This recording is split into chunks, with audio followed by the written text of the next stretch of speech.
Hi everyone, so this will be the video discussion for topic 1, Introduction to Analytical Chemistry. So for this topic, we will be defining the analytical chemistry and of course the role of analytical chemistry in health sciences. And then we will also describe the scope of analytical chemistry and its central role in life sciences. And of course sa inyo sa medical laboratory science. And then you will construct a map that illustrates the significant role of analytical chemistry in public health.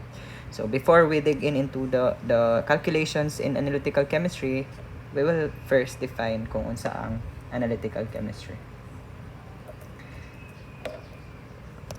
So analytical chemistry is a branch of chemistry which involves the analysis of chemical substances. So it is also called a measurement science. So since measurement science man, so expected na analytical chemistry kay daghan siya og mga calculations.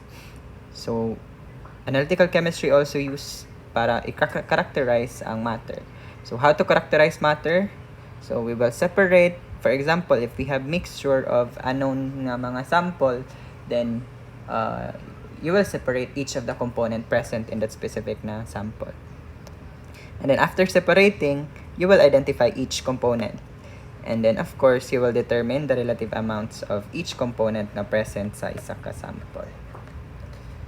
So there are two fields of analytical chemistry. So we have qualitative analysis and quantitative analysis. So qualitative involves identification. So unsa ang i-identify, for example, natay mixture, then we will identify unsa ang present ato nga mixture. And then quantitative, i-determine nato ang relative concentration. So we also have kaning components nga ato ang gina-determine, which is ginatawag nato siya og analyte. So here we have a comparison of qualitative analysis and quantitative analysis. So again, qualitative analysis deals with the identification of elements, ions, and compounds in the sample. So it tells us kung unsa ang present sa isa ka sample. So it we uses mga chemical reagents, of course, chemical test para ma-determine nato kung unsa ang unsa ang present sa ato nga sample.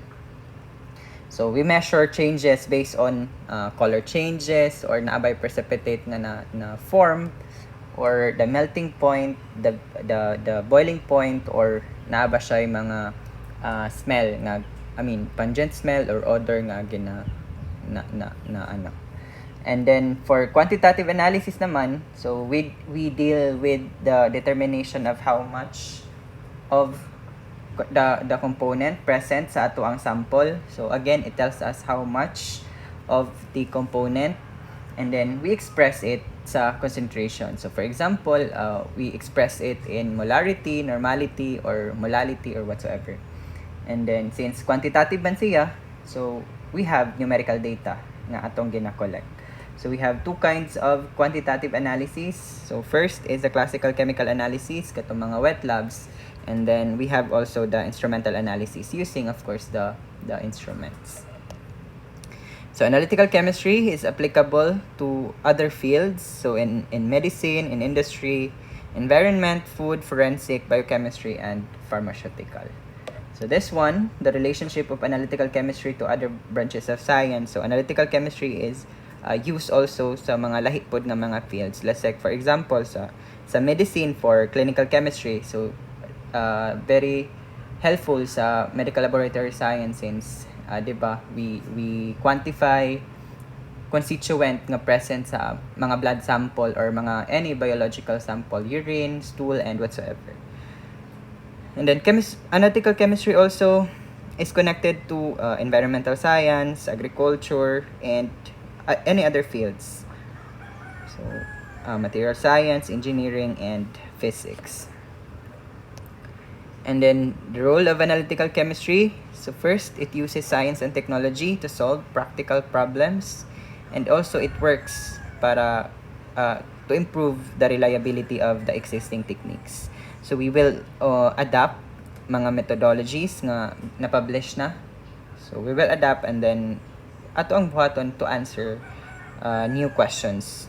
And then carry out, of course, research to discover completely new principles of measurements.